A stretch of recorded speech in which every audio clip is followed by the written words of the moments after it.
Alright, late, I know. Been busy with a lot of stuff, but here it is for Larson.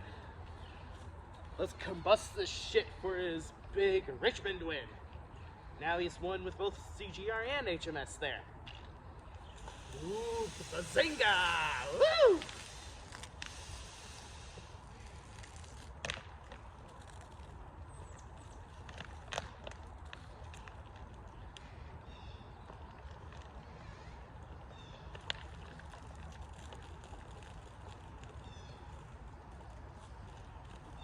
All right, Richmond. It was a pretty fun race to watch. A lot of comers and goers, a lot of lead changes, a lot of people actually having the willingness to pass. It actually did feel like a major drag. I wouldn't say it was the best race in the world, but it's definitely a fringe race. Definitely a fringe race, for sure. Definitely a decent race. I would most definitely watch it again.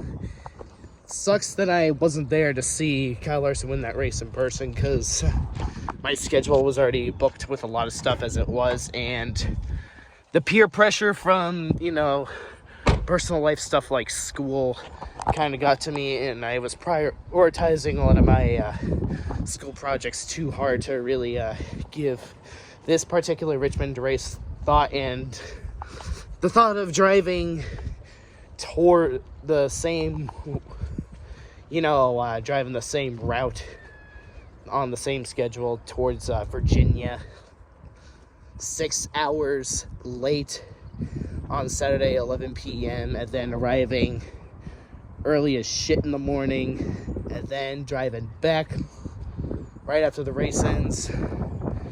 That was something I kind of needed a break from. So there you go. I just wish I ended up seeing Byron win last year. Wish he would have held off Hamlin, but there was no way you could have held off fresher tires than you. Nevertheless, it does seem like Kyle Larson's getting back on track, even with the burden of Kevin Mendeering. Turns out Kyle Larson can win both with Cliff and Kevin. Perhaps this crew chief change wasn't as dreary as we were dreading it, thankfully, so to speak. And luckily, our Hendrick boys seem to be doing just fine with the crew chief change. And once again, if this is the kind of consistency we're going to expect, then I'm all for it. And how about Josh Berry spitting out in the middle of the tri-oval only to recover and to finish in second place after starting 30th, no less.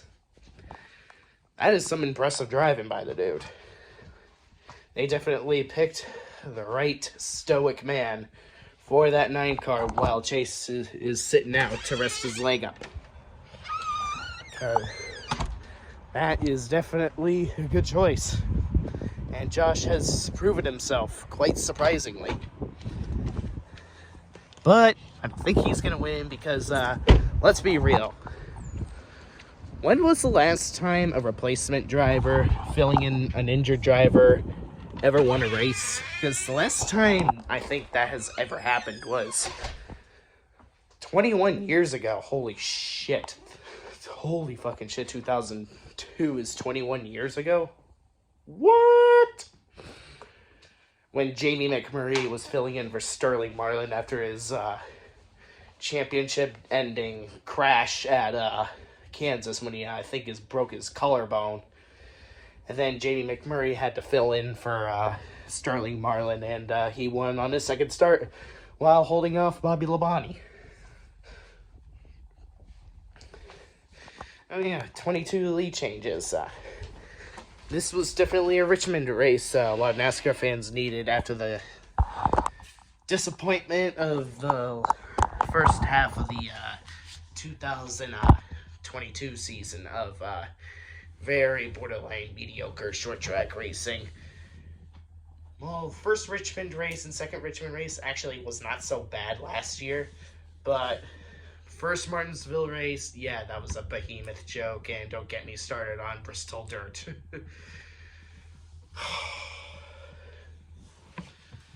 But after that, every other short track race for the remainder of 2022 was actually just fine. And so far, it looks pretty promising. It was, I think it was just Gen 7 trying to slowly adapt to the conditions and the dynamics of the short tracks before they can come full swinging of quality racing. But yeah, 20th career win for Kyle Larson. How about that? You all know I fucking love that shit. Now we just need Alex Bowman to get his ass into the playoffs.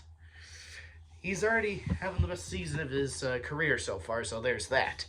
And he only had one race of finishing outside the top 10. That was the forgettable Atlanta race. So who really cares about that race? We don't talk about that race.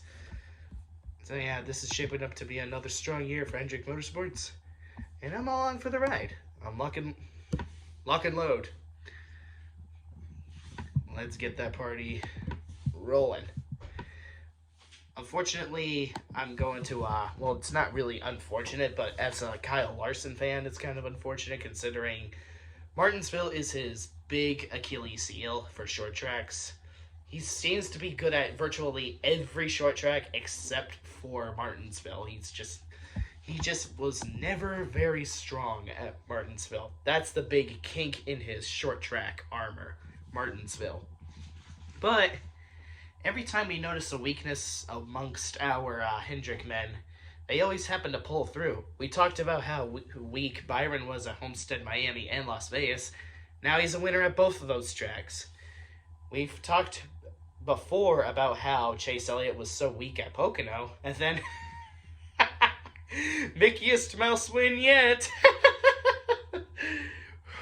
So can Kyle Larson do the same for Martinsville? Hopefully the stars align just right for him when I get there. Because that's all I need. That's all I crave and hope for. Go HMS, go Kyle Larson. Great fucking race. Grade A short track racing. Not the best Richmond race, but it's definitely in the fringe category. Let's fucking go!